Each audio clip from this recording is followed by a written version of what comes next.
Great films.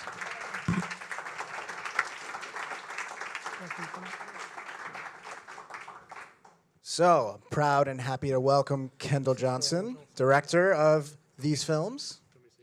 That's for Angel.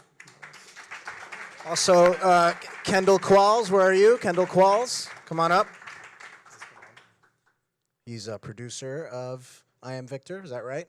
And also runs Take Charge Minnesota. Kendall. Two Kendalls.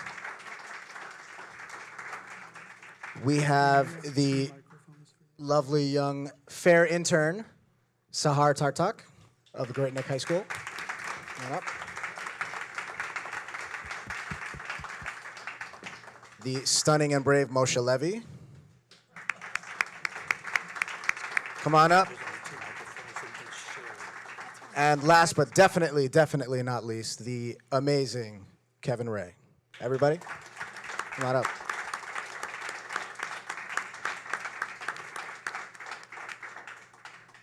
Welcome, everybody. Thank you for being here, and thank you all for being here. I am Angel Eduardo, Director of Messaging and Editorial for FAIR. I also co-host the Fair Perspectives podcast, which I'm sure you're all subscribed to and watch regularly, religiously. Am I right? I'll take that as a yes. So, I mean, a lot of intense material here. And as I was watching this stuff, I thought of one of my favorite quotes that I learned on the internet where all the wonderful stuff happens. And it is, if video games have taught me anything, it is that if you encounter enemies, you are going in the right direction. Surprisingly profound for a random internet quote. And I think the thing that is uniting all of you and that's uniting all these projects that we just watched is that you all had the resolve and the bravery to speak up and speak out and say something. You know, we just saw Kevin remarking about, you know, people telling him this will pass. We saw Moshe speaking about, you know, people kind of giving silent support, like, oh, you know, I think what you're doing is right. I agree with you. Don't tell anybody I said that, right? So I guess to start, I would just like to run through all of you and ask you what compels you to speak. Why you and why now? We'll start with you, Kendall. Yeah. First of all, I just want to thank FAIR for having me, and I'm humbled to be here.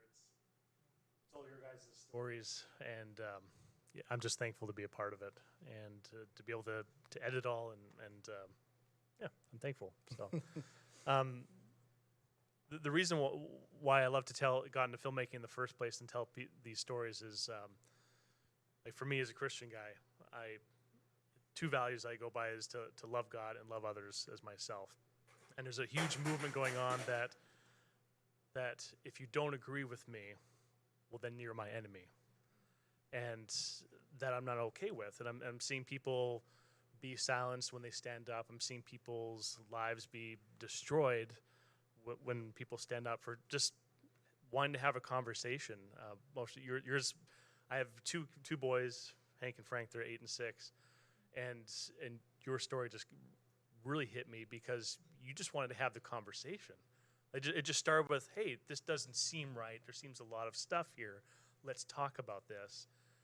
And it completely changed your world. And for me, filmmaking is about telling stories that inspire people.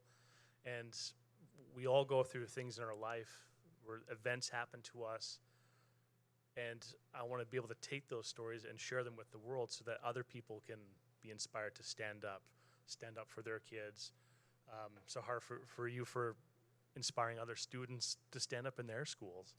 Kevin, for people in the workplace. Like, this is going to be happening. Things are going to be happening, and we should just be comfortable at least standing up and talking about, hey, let's talk about this. Let's have this conversation and not be afraid of it. And with I Am a Victor, that one was really inspired with these foundational like faith, family, and education, things that I live by. But just seeing this whole movement of people saying you're a victim, you're this, you're not this, and I started working with Take Charge and hearing all these stories that were completely opposite of that. I'm like, we need to inspire other people and our youth too. Youth are really important to me, to inspire the youth that yes, like you can be something. Like take ownership of your life. Be a good husband. Like be a good wife, and those types of good core messaging. So that might have been a long-winded That was answer. great. So It was great. Kendall, why you? Why now? Why should we? Yeah, so Speak up. before I answer that question, it's kind of weird. So my name is Kendall, his name is Kendall. His wife's name is Sheila, my wife's name is Sheila. I've never met another Kendall in my entire life. In fact, more women are being named Kendall than men. So it was destined for us to work together. But why me, why now? So here's a scenario. This is kind of a unique situation. I was actually born here in Harlem. I went to 1st through 5th grade here in Harlem when my parents divorced. And for a kid to grow up here, then later in a trailer park in Oklahoma and have what the world considers a successful life, I retired as a global vice president of a major healthcare company. And when I was working with J&J in New Jersey, not far from here, that a kid that had a $90 million budget that actually came out of Harlem, I mean, that is what people would consider the great American story. Well, I tell people, it can happen to me, it can happen to anyone. I'm not exceptional. We live in an exceptional country, as much as we like to, criticize our country. And I serve an exceptional God, so I don't shy away from my faith. And what I got tired of, what critical race theory does, and the whole thing that these guys have gone through, they use the academic disparities, the financial disparities, as justification, as racism, as justification for their agenda. I said, those aren't racial disparities. Those are two-parent family disparities. We didn't used to live like this. And in fact, when you peel back the onion, you look at the data, kids from two-parent black families, they graduate high school at the same distribution curve, normal distribution curve as the population, low incidence with law enforcement. Their incomes are much higher, but we don't look at it like that because there's 75, 80% of that data is single mother head of household. So I went to the black community. I said, look, we didn't used to live like this. We need to stop being used politically. Just sick of it. We didn't used to live like this. And those people you saw in the video, I didn't know any of them. I went into the Twin Cities right after the George Floyd incident, and I recruited volunteers to help us turn the culture back because it's being used. There's this agenda that we see here, that data is being used, and they're telling black people in the community, young black people, that you're a victim, and the reason why we can't advance, and the reason why you're still living like this is because of them. And it's a lie. And so one of the things is, and Mo, I believe you said, look, Americans need to be reminded that we're people of courage, and we need to start acting like it. That's what we need to do. And I'll end with this. The America that we all grew up with, if my age, a little bit 50 or approaching 60, the America that we grew up with is going to prevail, or the America that they're pushing is going to prevail. The two can't coexist. And I want to be on the side that's fighting for the right side. I want history to be known for that. And I don't know the outcome, but I'm confident it's going to come in, it's going to go in the right direction.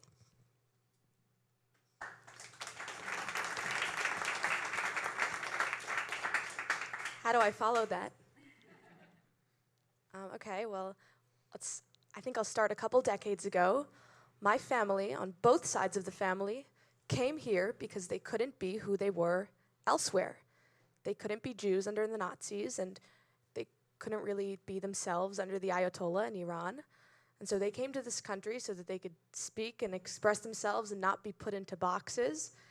And to me, it's really low risk as compared to what they were going through. I don't think speaking up, I'm not gonna get killed. We can do it. And I think I think that the crucible analogy is exceptional. We just read it this year in English class. Yeah, we played it live. And I'm here because free expression and dialogue and debate gets us really, really solid answers when we have really important questions.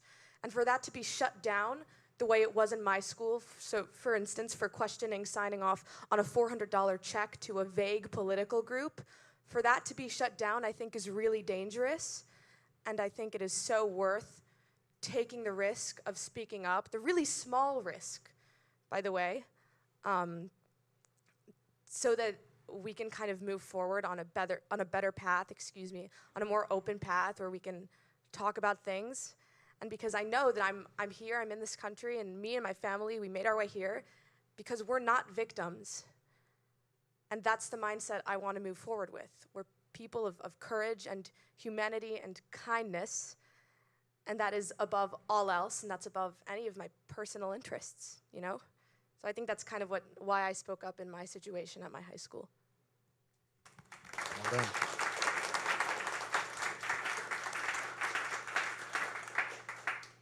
I had a similar experience. I spoke up because other parents were murmuring about this issue. I didn't really know about it, and it wasn't happening in my girl's classroom.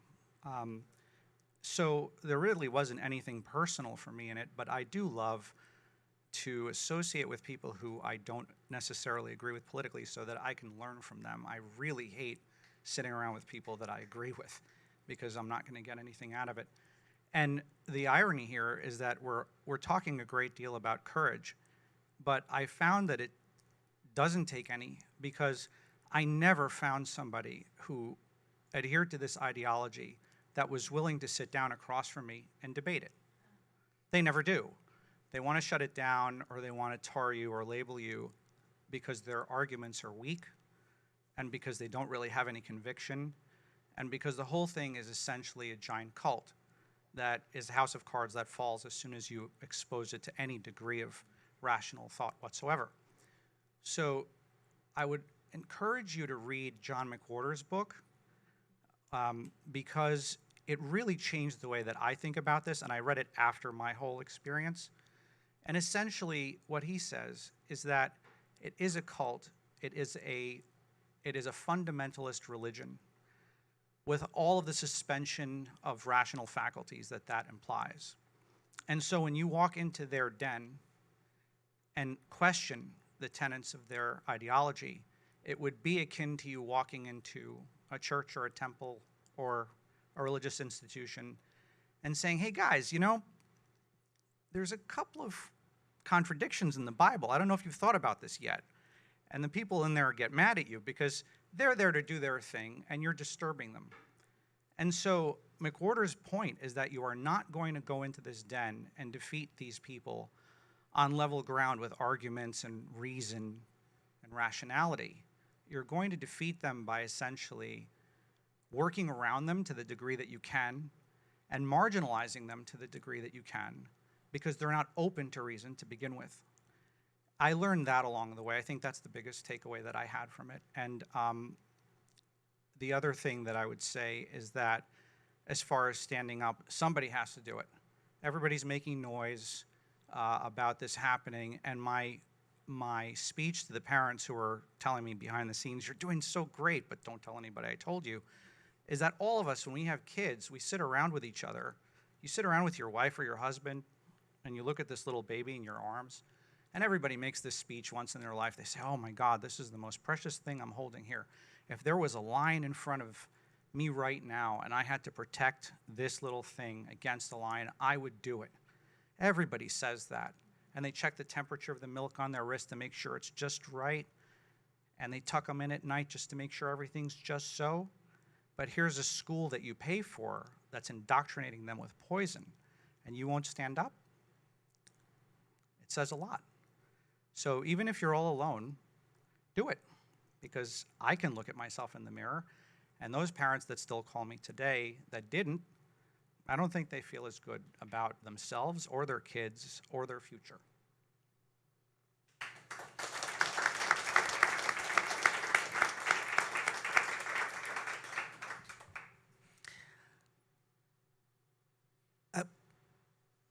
Being stereotyped and judged based on my race at work really hurt. I was reduced to nothing but an avatar representing all the bad things that somebody thinks white people did. Assuming that my psychological motivations can only be attributed to my race at work at New 42, that really hurt.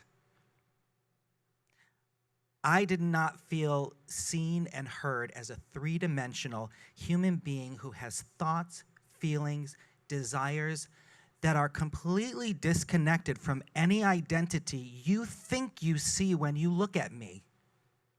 I spoke up because I think Chief Justice John Roberts is right when he said the best way to stop racial discrimination is to stop discriminating based on race.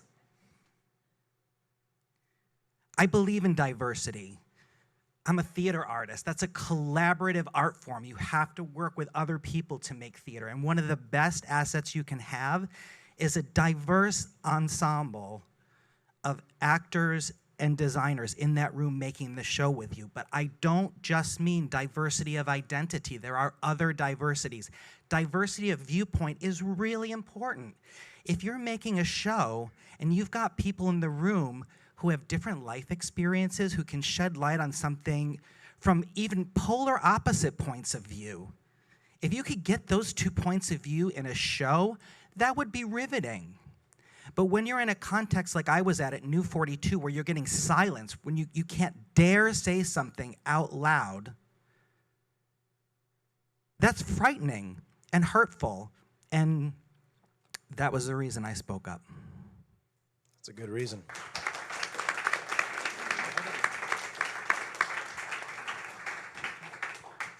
Now, to the Kendalls, you can take this as a team, since it seems like you guys are attached at the hip. Do you have kids named Hank and Frank as well, or are your kids named Hank and Frank as well? No. Okay, that's where you diverge. All right. So let's talk a little bit about I Am Victor. So, you know, the undercurrent, I think, to the film, at least for me, watching it, the thing that I picked up is something that I've been talking about a lot. We just had Ian Rowe on the podcast the other day, and we talked a little bit about this as well, which is basically the competing frameworks or the tensions between this kind of blame the system mentality, which obviously is, you know, stereotypically coming from the left, right? And then we have the blame the individual / the culture mentality, which is typically more coming from the right. I'm feeling that tension as I'm watching the film, right? And I'm hearing from people who are much more in the latter camp of, listen, it's about accountability, it's about personal responsibility, right? But I'm curious what you both think of where the other side is coming from.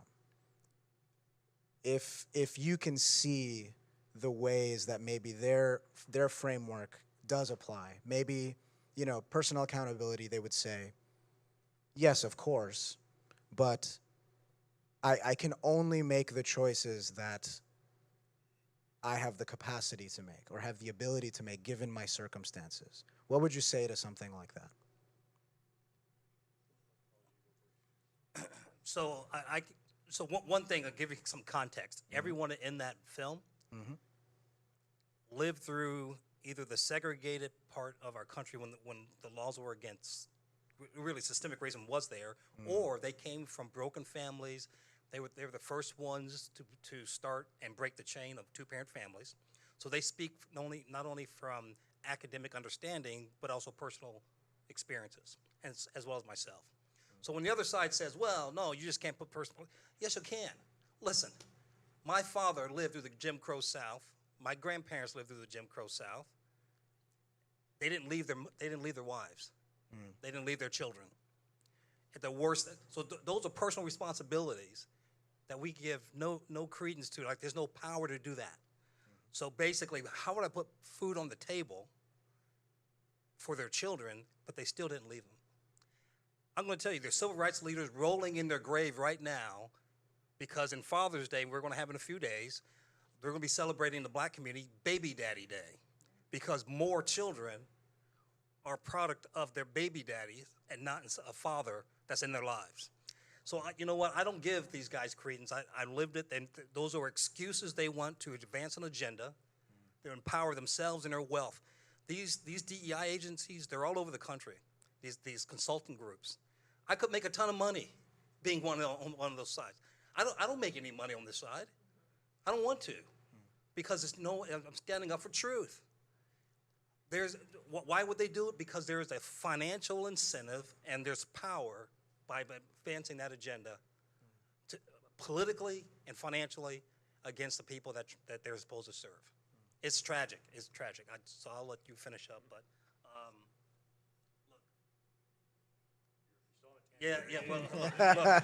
look, I say this and give you an example because Charlie Rangel used to be the congressional representative here in Harlem when I was a kid growing up. In fact, not only growing up, in college, got married, got all these different things. He was there 47 years. He and his cronies and his family got wealthy, and I know perpetual poverty, welfare, generational poverty. And it's the same thing in every major city, same thing. Maxine Waters lives in a $6 million house outside of her district in a poorest district in California. There's an agenda of power and wealth at the expense of the people they're supposed to serve.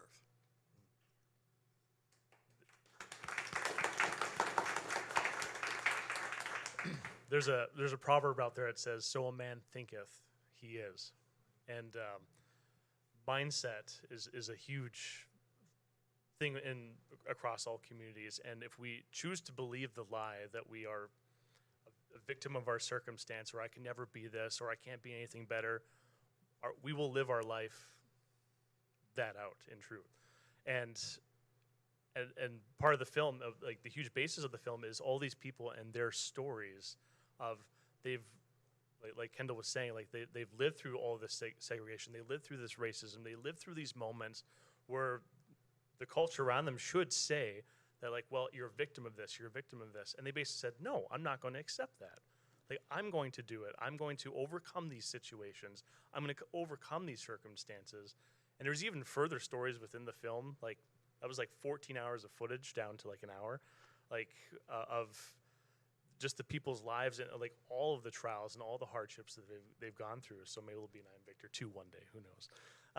But like the hope is that it inspires other people that in spite of whatever you're going through, you can overcome it. And that was one of the messages that even Coffee said, that even like back in the 50s and 60s, like families thrived in spite of racism because they just said, if you're going to treat me this way, so be it. But I'm going to keep going there. I'm going to keep going down that path in spite of how you think of me and view of me.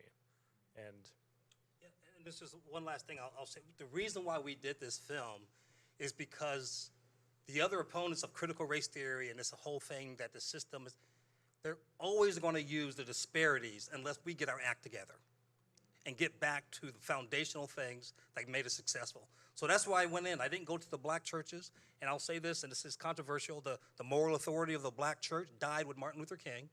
I went directly to the people in the community, and I said, we didn't used to live this way. God did not intend for women that raised children alone.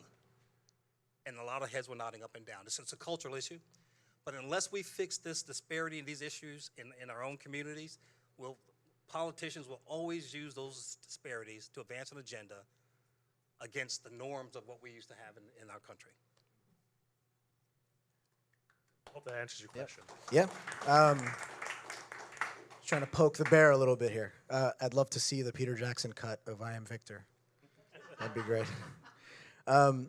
So, you know, one of the main sort of tenets there is fatherless homes, right?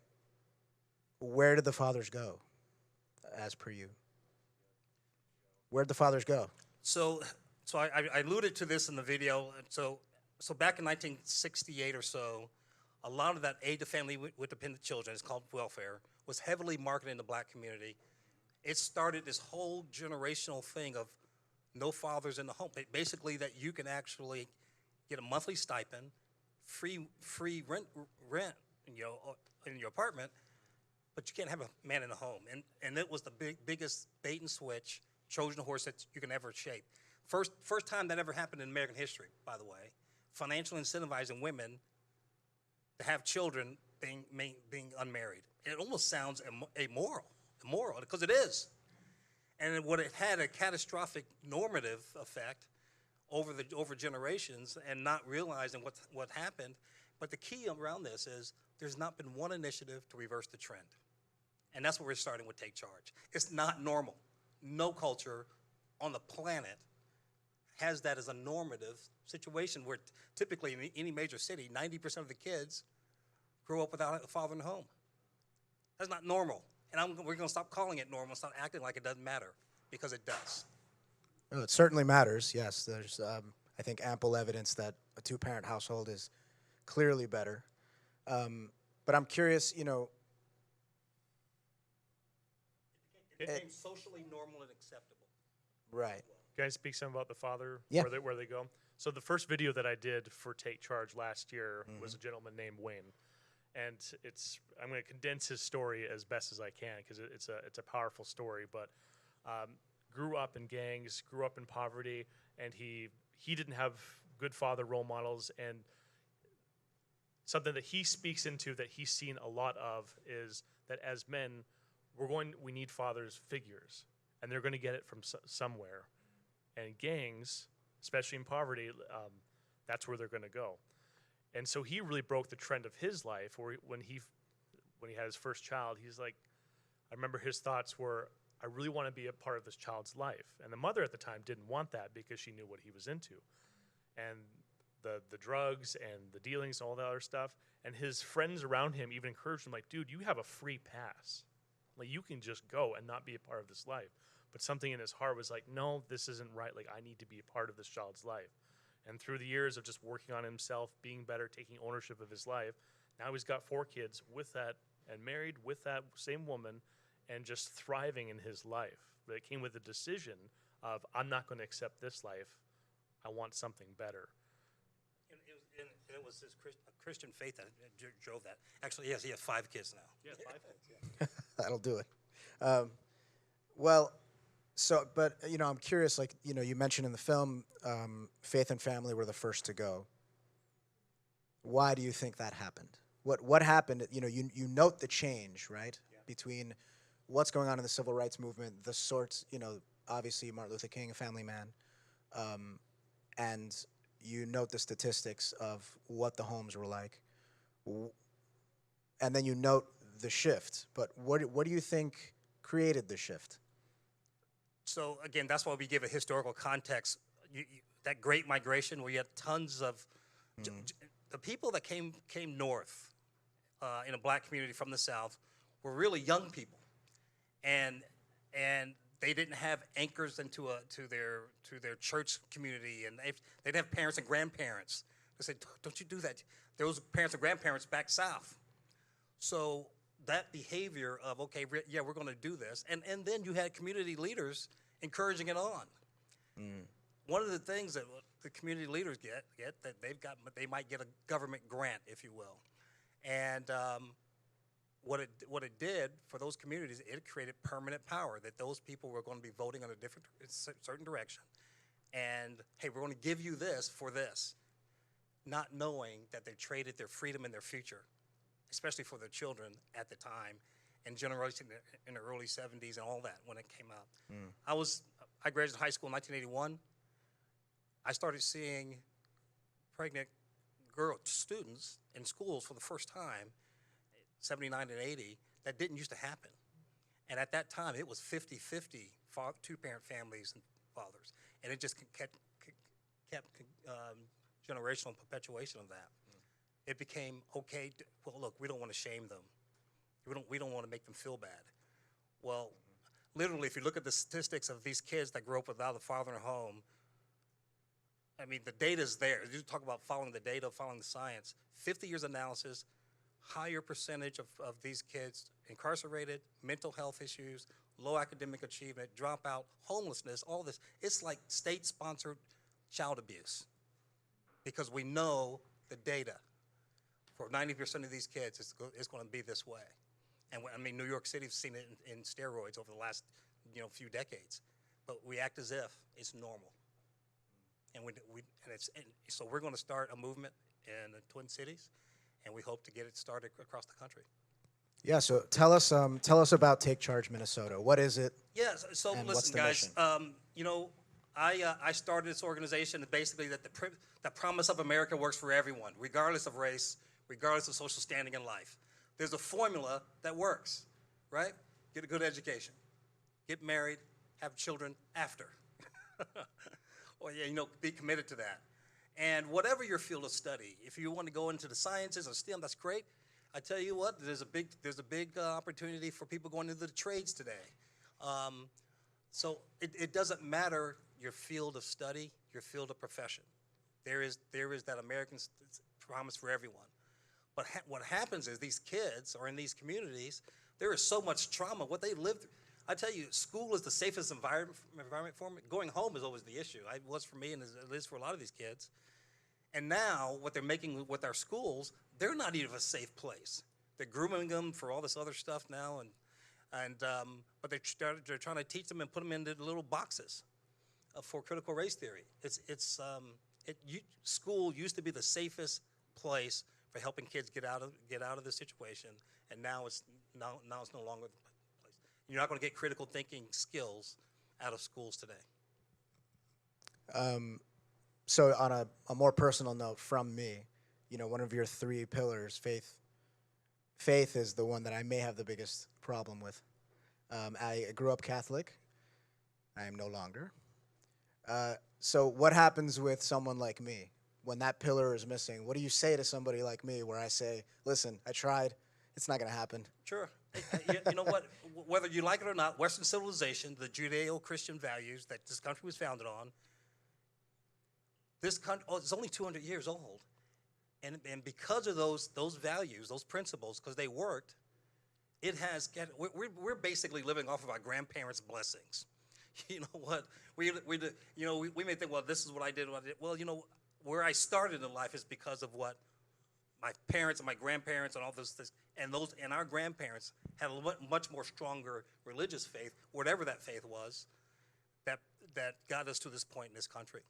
And so whether you have personal or not, you know, you got to recognize and acknowledge it. It's just critical thinking skills, right?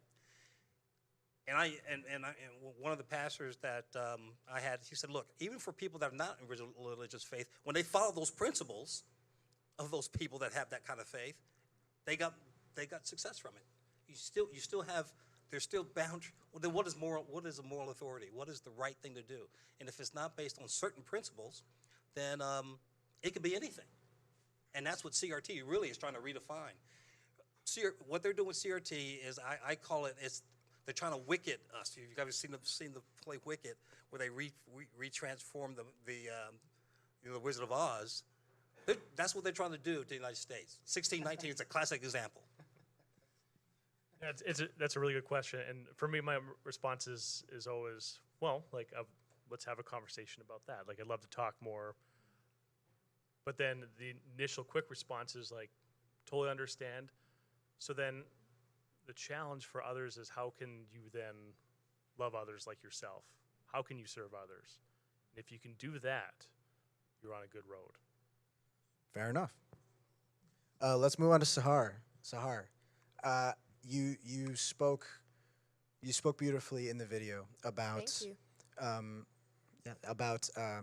you know, the tensions between the administration and the parents regarding what was being taught and the sorts of, you know, what the funding was going towards. You as the treasurer were embroiled in that. Sure. I'm curious about your experience with your classmates, the people your age and the people maybe younger than you. What was it like there? What was the energy you were feeling amongst those kids? Were they aware of any of this? Did it matter to them? What did they say? Were you talking with anybody about this stuff? Yeah, this was actually a really cool experience in the school because it was the closest I ever came to behaving like a legitimate politician. So we had all these controversies going on in student government that people largely didn't know about, but I had some teachers who were totally open to hearing about it in the classroom. So there were days when I would walk into class, and again, you have this whole "don't tell anyone I said that" type thing, so I won't say which class, but I'd walk into class, and I would say, hey, this happened at a student government meeting. My advisors and my social studies teacher berated me and accused me of thinking that slavery is debatable because I wouldn't sign a check. And people look at situations that are obviously problematic and see reality for what it is, period. Like, you can have faith that people will generally do that. So my students, my constituents, were really supportive. they were pretty positive about it. And I actually had a lot of opportunities to talk to kids who I probably wouldn't have if I hadn't gotten so involved and been out there. Like after the Board of Education speech, that kind of blew up on a local level. My peers were fantastic. They were supportive, they were kind, they were enthusiastic, and also a lot of students in the building and a lot of parents as well don't like a school administration whose purpose is to civilize us. And I think that's how we felt, and I think everybody knew that that was how they felt about us. And so having a fellow student come out and say, listen, this isn't respectful, we need to do better, here's why, meant a lot to my peers. So I would say that I've made a lot of friendships just out of this kind of local work. It's been really positive. That's awesome, because I think, yeah, that is incredibly heartening to hear, because I think that the perception that I get and many of us get, I think, is that that's not what's going on at all, and that really it's a select few who are, deciding to be salmon and go against the current, right? And everyone else is kind of going along, and maybe not just going along, but actively, engaging in that way and promoting that sort of thing. Do you think that maybe your little cohort is different, or do you feel like that's generally the pulse? Because you're significantly younger than me. I'm annoyed to say, so I can't speak to the youth anymore. I can't speak to the state of the youth anymore. So what do you think about the larger scale situation here? I think there have been some pretty chilling studies. Someone mentioned this at a fair meeting recently, that, for instance, a lot of students, more students than it used to be, now believe that the government should be regulating media. Yes, there are definitely opinions that we would consider questionable and kind of are big on shutting down dialogue and whatnot. But I think that for the most part, people do believe in human decency. And human decency isn't there when people are bullying each other or berating each other or intimidating each other. And when you put a situation like that that's so obviously ugly in someone else's face, I actually think that they react pretty normally and say, that is ugly. Even if I do think that, some of my peers do think that America is foundationally racist, that's not an opinion that I kind of adhere to, but we'll talk about it normally, because most people are normal and most people are kind. So yes, it's concerning what's coming out, but the small minority is the small minority that's out there yelling at you and intimidating you and bullying you, and they don't represent the general population. Someone here mentioned that this activist movement is trying to kind of turn people around because meanness isn't natural to us, and I think that definitely applies to my generation too. The sensitivity that we have for one another is there, and it'll be okay as long as we keep kind of working on it and moving forward. Hope for the youth. Look at that. And speaking of that, Sahar is one among, I believe, 17 of our inaugural cohort of FAIR interns. We just launched our internship program this week here in New York. Tell us a little bit about how you feel about the internship program and what you hope to get out of it. So my work with FAIR is a little bit different from most of the interns in that I'm not officially with the cohort, but we do a lot more content making, and we're talking about continuing moving forward with public relations.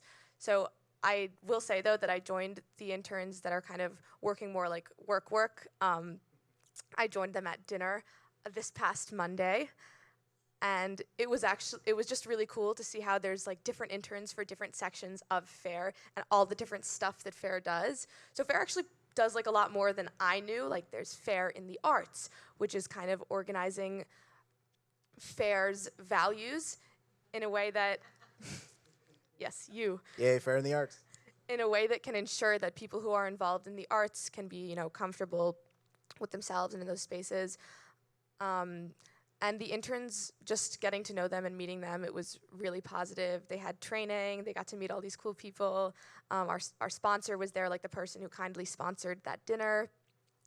I would say again, like something like this internship, like it should inspire you and it should make you feel a little bit less upset about the future ahead of you, because this was a group of kids from across the country coming together for these pro-human values and to work on them and to move them forward also at their respective colleges and universities. And we know that colleges and universities are battlegrounds for this stuff right now.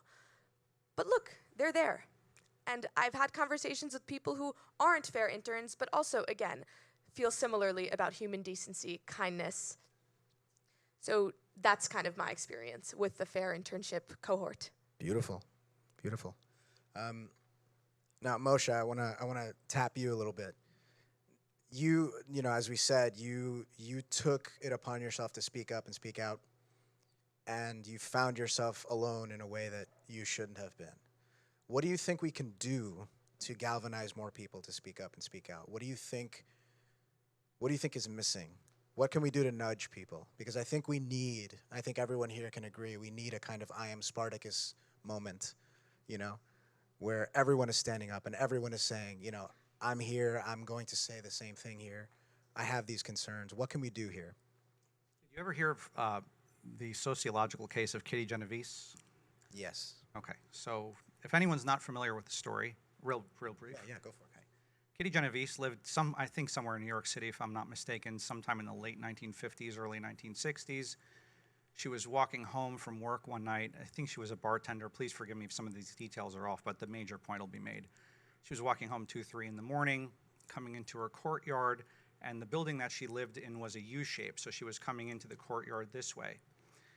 Before she made it to the door, she was tackled and raped by someone, and she was screaming and yelling, and windows were open and lights were on, and nobody did anything. She got up and made it to the door, if memory serves. Again, this is going back 20 years ago when I heard this story last, and he came back and raped her again. The police came on the scene the next day, and they discovered there was something on the order of 175 people who saw this happening. And when they interviewed all 175 people who witnessed this happening, they said, well, why didn't you call us? And they all said, because I thought somebody else would do it. So the lesson there is that the worst place you can be in terms of safety is with a group, because everybody thinks that somebody else is going to do it. What do we do to galvanize things? They depend, by they I mean these administrators, et cetera, depend on fear. They threw me out in order to silence everyone who came after me. But they also gave in to 80% of what we were fighting for in order to quell them from fighting to begin with. So you can see there a twofold strategy. Number one, it's weakness. They couldn't mount a defense for their own programs. Otherwise, they wouldn't have given in on them. And number two, there's that fear issue. I think that the best thing that we can do to galvanize others is just as more of these stories come to light, her story, his story, anyone here who has a similar story, the more other people will adopt the idea that I'm not alone in this, and it's not so scary to poke your head up above water, because, as I said before, there really isn't anything to be afraid of in the sense that there's no big scary argument coming your way that you're not going to be able to defend yourself against. There's actually nothing there. It's just a bunch of hot air. So if your friends and coworkers and everyone else sees you standing up, they might just join you too. But you have to be kind of sure of yourself in doing so, and not wavering when they bribe you or say, you know what, we'll give in on this, we'll give in on that, please just go away. If they're violating your fundamental values, your human values, you have to stand up and ask questions and expose this ideology for what it is. And again, I did not get up in front of the school and make all sorts of speeches and threats and so on and so forth. I just asked questions. That's the most threatening thing you can do when somebody's standing in a pile of quicksand, is just ask questions. Low voice, not a lot of screaming going on, and let them hang themselves when they try to explain what it is that they're actually trying to accomplish. The end result before they threw my family out was I was standing with a group of 35 parents that were with me. And there was every race and every religion and everything you can imagine, actually, in that specific group of people. white Christians were the minority.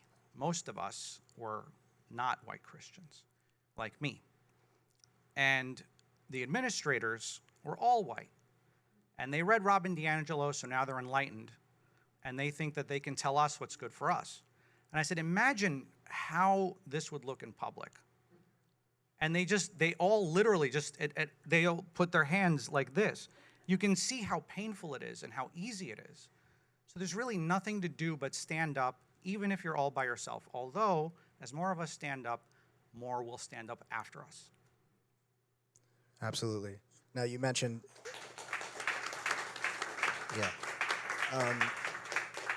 I'm happy to report that you mentioned the Kitty Genovese story, and what subsequently was called the Kitty Genovese effect or the bystander effect. Everyone thinks someone else will do it. I think it's important to have that concept in mind, but I'm happy to say that over the decades, that story has been shifted, and the evidence actually shows now that people did come to her aid, and people did act the way they should have, which is great to know. It's a great thing to hear, because it means that there's hope. It means that people will speak up and speak out. There are those brave, beautiful people. And speaking of that, Kevin Ray, I just want to ask you real quick before we switch to audience questions. So you felt compelled to speak. You took that initiative despite, the risks. And, Kevin is right now, we just announced a lawsuit against New 42, so there's not a lot that Kevin can get into in terms of detail. But I just wanted to ask you generally, you're an artist, you're a theater artist, you love the theater. What is it that you love about the theater? And what did you learn from this experience that you're going to take with you? Well, I sort of want to tie it back to one of my favorite parts of I Am Victor, which was about forgiveness, because this ideology has no forgiveness in it. It's all resent and revenge. Yeah. And in the video that I made, I talk about a painful part of my past when I was a teenager, and I was oftentimes bullied by other kids for being gay. And I can hold two thoughts in my head about that. It was really painful. It shouldn't have happened. But guess what? It was also a gift, because I wouldn't have become a theater artist without it. I couldn't fit in with those kids. So I went over to theater where all the outcasts and weirdos were, and I fit right in. They accepted me, warts and all. Look at that. Like, isn't that amazing? But an ideology that won't let you look at your perceived wrongs in any positive way. Because if the people preaching this told you that, they'd be giving up power. You're not going to keep going to them for answers. They can't keep re-traumatizing you over and over again. And that's the other thing, about this moment that we're all going through as people who stand up. We've been through difficult things before, but you learn, as somebody who was bullied as a kid, I kept getting up every day. I kept going to school. I went to college. I got a job. I've got a bunch of jobs. I became a theater artist. I keep going. I have resilience. I've learned to keep going in the face of this, and it's that that Eleanor Roosevelt quote: "Nobody can make you feel inferior without your consent." They can call me names, they can say whatever they want, but that doesn't make me any less resilient. And the last thing about forgiveness is, now that I'm an adult who works with kids, I get to see bullying from the other side. And oftentimes you see a kid bully another kid and you go, wait a minute, that's a good kid. They have no idea what they're doing. Kids don't know what they're learning. Kids are learning how to treat each other. Oh, that was a real forgiveness moment for myself, where I had to go, oh, that was what was happening to me. And now I'm the adult in the room who can be there to help redirect that bullying. But I'll tell you what, to have firsthand experience at New 42 of adults who should know better, bullying each other, and using discrimination to do it, discrimination to try to end discrimination, discrimination is not going to end discrimination. We've got to find another way. Fully agreed. How about a hand for everybody? We're going to take a few questions. Our friend Gavin up here, he's very visible because he is quite gifted in height. Just raise your hand if you have a question. Gavin will run over. Let's make sure to speak into the microphone so that we can get it recorded in the live stream. Hi. Thanks for doing this. This has really been fantastic. It's great seeing the group that's up there. You're representing everyone that you would want to be represented here. And I see that as part of the problem, especially in the schools where they're trying to segregate people into affinity groups and things like that. So it's really great to see you all up there. Just for Moshe, I just had a question. When you had all those parents behind you and you were exiled, did any of them come with you? No, they did not, and I don't blame them. When you're in private school, this was a private school, being thrown out mid-year is the kiss of death because all the other private schools nearby are full. So what are you going to do with your kids, especially if you both work like my wife and I? So it was a very stressful period as we scrambled to find anyone with room to take them. Ironically, they wound up in a place that's even more woke than the place that they originally were in. So there's that. But no, none of them, jumped out the window with us.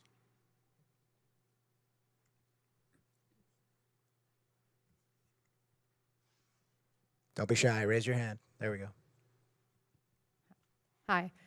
Thank you, everyone, for being so courageous and for doing the dirty work that no one wants to do. So I have a couple of questions. One is for Kevin. I wrote that down, sorry.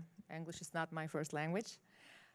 So the proportion of what happened at New 42 make it sound that the issue was there all along or before 2020. And based on your extensive experience in the arts world, my question is, when did that world become illiberal? When did that world suppress diversity? Yeah, when did this happen? I think it's a really good question. I think there's a lot of people who have more expertise in this than I do in terms of when, because it's a confluence of factors in terms of where these ideas are coming from. I think, part of it is because of people's exposure to social media. They pick up these ideas on social media, and then they're going into college, and the colleges and universities are affirming these ideas because they're afraid of the students because they need them there for an income. So now they're going right out of college, and all of the safe spaces and the whole lexicon of all the behaviors that we're hearing from on college campuses, then they're going right into other fields. And one of the fields that they like to go into is the arts. So, and then the arts has turned right around, and they've bent over backwards to try to accommodate this stuff. But the important thing to realize is it's never enough, and it's never going to be enough until somebody starts setting some limits and saying, this is the way we treat each other. But I think it's for historians looking back on this moment 20 years from now, 100 years from now, to really say these are the times when it actually started, because it sort of crept up and then kind of exploded all over the place because of maybe the pandemic. I don't know. I'm sure it's a confluence of things. It's very funny whenever someone says, please forgive me, English is not my first language. They always blow me away with the eloquence and the intelligence. And I mean, that's just makes me feel bad because English, I grew up speaking English. But I think to what Kevin is speaking, Johnny and Suziann Davis, their first video, they couldn't make it here today, but Johnny said something really great, which I wrote down. The key isn't politics, it's healing the culture. And I think it's up to us to decide what that culture is. Questions, other questions? Gavin, we got somebody up here. Okay. I have two questions, one for the Kendalls and one for the other three. And you guys are an item now. if I could start with the three. kind of hear like that the people in charge, the administrators of the schools or the principals or whoever, that often they sort of feel pressure and they have to do it or they'll lose their job or whatever. But then from what you're saying, I mean, I'm asking, it seems more like the people at the top are more true believers. So what are you finding in these organizations? Are people at the top true believers in leading the just cause in their mind, or is it, well, I kind of have to do this? I've actually discussed this very thoroughly with my friends, and I think it's really hard to tell. But there definitely are people, at least in my school administration, who believe in this stuff, and again, really feel like this preaching movement is important. And I think that's made clear in the really risky efforts that they make to do so. Like I'm in a town that's again largely immigrants. We have a lot of conservatives, which stereotypically oppose critical race theory and whatnot in schools. So to push this forward is just so risky. So I have to think that they're inclined to do so on the basis of something internal. I know that at my district it was like the school administration and a lot of teachers, maybe it was the humanities department, had to also attend trainings that had to do with like race in America, which I didn't know the details of, but I will say that one teacher told me, again, in very thorough confidence, that like his words, like as a teacher who considers himself liberal, he wanted to get up and say like, this is so biased, but he was afraid to do so. So I'm wondering if a lot of people are just taking it in as it comes, and that then influences how they push, especially administrators, how they push the direction of the school afterwards, right? They learn, they feel enlightened about their privilege and so on, and then they want to enlighten or civilize everybody else. I've had the experience of both, actually. So at the former school that my kids were thrown out of, the administrator at the top really didn't buy into this. And I used to spoon feed her information so that she would, carefully nudge herself back towards reality. So, for example, I would say, before you instituted all this DEI stuff, have you ever had a bias incident here? And she said, no. I said, did you ever have to discipline anybody for making any sort of racial slur, gender slur, anything at all? She goes, no. I said, how long have you been here? She said, 15 years. I said, oh, it's pretty good. So not one incident. You don't have to tell me what it is. I understand it's confidential. She said, believe me, not one. I said, and now you have parents at your throat, children at each other's throat, administrators fighting with each other, teachers fighting with parents. What would you say the benefit of all this was? And she just looked like completely like a deer in the headlights. And that's part of what I keep repeating. There's not a lot of deep thought there. There really isn't. There really isn't a thought past 1 inch past your nose where you say, where is this winding up? Is this really where I want to go? So she was being pulled there by radicals in the administration. In some cases, if the school has a chain, it may be coming from above. They may be trying to moderate it, but she wasn't a true believer. Where my kids are now, true believer. So, you can be standing outside with this person who runs their school. I mean, this literally happened to me, and say, my God, what a beautiful day. No clouds in the sky is blue. And that can turn into a discussion about intersectionality and feminist politics within 3 nanoseconds. It's like the most tenuous grasp of reality ever, and your mind is wrenching from this because you're like, is there any moment in the day where we can just not focus on politics and focus on something else? No. Everything is political. The Rice Krispies I had this morning are political. The way I tied my shoes was political. There was a study that showed this and that. And you have to essentially, I have to put up with it for now because my kids are there. There's nowhere else to go. This was it in the area, but we have no intention of staying there for too long. The true believers, I believe, are a tiny minority who are very loud, and they shame other people into believing as they do, or at least feigning to believe as they do. Remember that in the Middle Ages, in order to demonstrate how pious you were to the church, you would go out in the town square and whip yourself, and whoever whipped himself the hardest and bled the most was the most pious person. I've been to DEI meetings because I kept my mouth shut and just went in to see how these people behave. And people would come out, young ladies would come out, they were like maybe 20, 25 years old, administrators, and they would be like looking at me, and they see I have dark skin, and they'd be like, I'm sorry for anything my ancestors did to you. I said, I don't even know your name. You didn't even introduce yourself to me yet, and you're apologizing for what my parents weren't even here before 1967. What are you talking about? But I kept all that down because I want to see how they behave on their own, and there is a lot of this. Whoopsh. The more you do that, the more moral, the more higher your moral standing is in this group, and that is something that is, again, it is a cult. And there's no point in trying to change Charlie Manson's followers' mind that he's not the next Jesus. Just avoid them. Just avoid them and let them do their own thing over there, but don't do it to my kids. That's basically where the line is drawn. I couldn't help but notice, Moshe, that you chose the white cereal in your example. I'm sorry. Of Rice Krispies. Count Chocula. Oh, you had a question for the Kendalls? I love that, by the way. The yeah, Ken- Please speak into the mic so we can. I forget the gentleman on my right, but did he want to answer that question at all? About the administrators and the true believers? Kevin, you have anything to say? I think you covered it. Yeah, I think I covered it. I think just in terms of the arts, what you were saying about the political conversations taking over everything, I think it's really important for us to start to practice being able to say to people who are going to try to monopolize, to say, I'm really glad that you're motivated by a political cause. I'm really happy for you that you found an activist cause that you really care about. That is so great. We are not doing that in rehearsal today.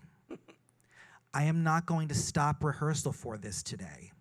You can call me a racist, you can call me a homophobe, you can call me a bigot, you can call me any name you want to, but we are not doing that in rehearsal today. And if that's not okay with you, I totally understand and I respect that. There's 5 shows down the block that are doing exactly what you want to do. I suggest you go down there and you do it there. But we have to practice saying no. We have to practice saying, I understand you believe that, and that's great. I don't agree with you, and no matter what you call me, I'm not going to agree with you. Sir, this is a Wendy's. You just had to do that.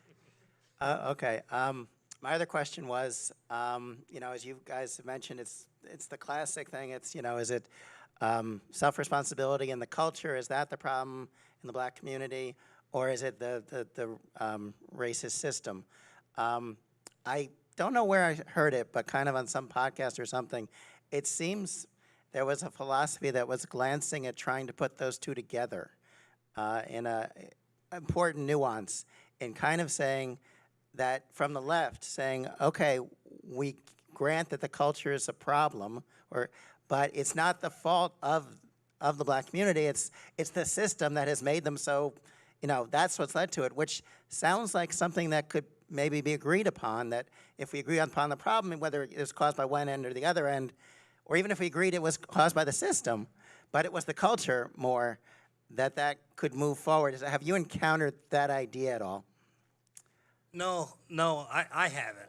So again, because I have the context, my father-in-law died last year. He's 93 years old, born in Memphis, Tennessee, in the segregated South, where literally he lived through it. He had no idea that there would ever be a black president in this country. He had no idea that his daughter, my wife, would be drafted to be a candidate for governor in a state he's never been in, Minnesota. I mean, all of these things happened because the world that he grew up in is not the same world that we have today. There's been very little mention of the progress that we've made as a country from the time of Martin Luther King's death to now. So, for example, I tell my kids, don't give me the excuse like, what school could they not get into today? In fact, my wife has this kind of little shtick that she gives when she speaks. She goes, it's great to be black today in this country. I could go to any school, any college, even though I may not necessarily be the most qualified student applying. Just because of her gender and her race, she could be on the Supreme Court list. I mean, today, we call this today, and I say this in all sincerity but in truth, This is the least racist time in our country's history. We're the least racist country in the world. And there's data to verify. So there's no need to bring in from the left, you know. Look, we're tired, really. I tell our folks, look, we can fix this issue alone. We don't want or need any more political help. Politicians or federal government, please, God, no. I say no. But here's, from the critical race theory perspective, here's when I know that they're not being genuine and not being honest with their willing to help. When you look at all the solutions they have from a critical race theory, how to address this disparity or this problem, the two-parent nuclear family is not even on the list. It's not on the last page. It's not even the last bullet point on the last page. It doesn't exist because they don't want to fix it. They want to have this as a perpetual issue to raise and poke because they want to move our country to a shift where it's never intended to be, and the vast majority of us don't want to go to. One comment about our panelists up here. This young lady, I'm very impressed. You had a lot of courage. I mean, the courage that you have demonstrated, and it's more than I've seen in grown men. And you know, so God bless you. But I want to help make sure that we encourage others to get involved because throughout my life, I could never understand how Germans during World War II, how they could allow that to happen and how they get caught up into that. I couldn't understand it. Based on what's going on in our country in the last 2 years, I get it now. I get it now. And where do you want to stand in history is an issue that we need to address. We have time for one more question. This gentleman right up here up front. Hi. First of all, I want to say I'm going to name myself Kendall because I identify with you so much. What you just said was phenomenal. Okay, so you guys it's are a Kendall throuple free now. Okay. Basically, I wanted to know, where do you think the magic is that is getting all these children so involved, and adults, so involved in this new philosophy? I mean, that they just swallow it up. They rarely challenge it, except for our young lady there, Sahar, and of course, all the members of FAIR. But what is the magic? What is turning these people on to believing this philosophy so readily? I'll speak from a filmmaker side. And it's come across in their videos too. Like, I believe media has a huge problem with this too. I'm a Victor. A lot of things that the people mention is you have in the media. You have these people saying these things and these things. And over in Kevin's case, he's talking about after George Floyd incident, they introduced this. And I think after 2020, like, media is really pushing a lot of this. And I don't know if with the media, if people feel better that they're doing something, but this media, I think, is the first big piece. Yeah, so as somebody who, is surrounded by students, a lot of whom subscribe to the ideology that we're talking about, I think that social media is huge and that it's also really lazy. So if you guys are familiar with the term slacktivism, that's reposting a story about how racist I am deep inside of me despite my grandfather being a Holocaust survivor and doing nothing else for anyone. So that's very convenient. And I think it's really easy for my peers, but also a lot of adults in the country to take on either a guilt or a victimhood that they can do nothing about. So it doesn't help that it's also trendy. It's like the easiest trend to subscribe to ever is just to say, I have this original sin, or I'm a victim, and that's it. It's just way too easy. So Sorry, I was a couple generations older than you. I remember reading one time, I think it was Solzhenitsyn, he said the best way to survive the revolution is to become its most ardent supporter. So after all of this happens in those countries, like in the Soviet Russia or Maoist China, they would put pictures of the dear leader in the window of their shop so that everybody knew that they were on board with it. Don't destroy my shop. It took some effort. You had to buy a poster somewhere and get some scotch tape. And today, as she said, we have social media, and all you have to do is click a button, and every incentive is set up for you not to think. You are essentially incentivized to discuss extremely complicated issues in 250 characters or less that have confounded the greatest thinkers that we can imagine who've written novels about this, but you've got it down in 250 words. And the faster that you can say like or dislike, meaning you haven't even digested the crappy 250 word version of it, the more you're incentivized because you're fitting into your group or whatever the case may be. So all of this has resulted in a scenario where people are thinking less and thinking that they're doing more. And there always will be people who are contrarian to it, and we have to essentially stand up and speak out for what it is, but not go along with this braying mob, which has always existed in history, but now has it easier than ever. If I can add something to this too, you know, we have a public school system, even public school, and even private schools where we are here in Minnesota, elite schools, they don't teach American history. Kids don't have knowledge to draw from. So let me give you an idea. In inner city schools around the country, we have graduates, high school graduates that read at maybe the 4th grade level. They're semi-literate, basically. And it's been like that for decades. So they don't have not only real-time history knowledge of what's happened, but even world perspective knowledge of what's happened. So it's easy to lead people when they're not literate. So that's one. The other one is that we have first generation immigrants to this country that know more about American history than native-born graduates of our country. I mean, the only thing that that we get from our graduates, high school graduates in our schools now, is that the founding fathers were white, male, and they were slave owners, and that makes them bad. Really, not even understanding the context of slavery around the world, of being universal exactly, and nor that the significance of George Washington when he died. In his will, he freed a slave with a letter to the country on having a profound discussion about freedom, slavery, and the contradiction it has to the Constitution and everything else. All of that's not even there in context. I think half the high school graduates wouldn't even know that Abraham Lincoln was a Republican president that freed the slaves. Had no idea. So that's the other part of it. And I'll end with this. Our founder said this: you can't have a self-governing country without a literate population and a virtuous population. Tocqueville said that. I mean, when he came to, basically that's it. And what we're seeing happening is both the virtues decline and the literacy piece directly under attack. All right, we'll have to end it there. We're all out of time. Thank you very much, everybody, for coming out. Thank you to our wonderful guests.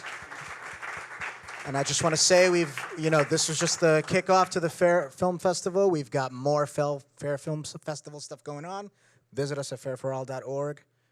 Follow us at fairforall.org on social, and stay invested, stay engaged. We have to join these wonderful people speaking up, speaking out, having the conversations that are difficult. Thank you very much. Thank you to the panel. We'll see you soon.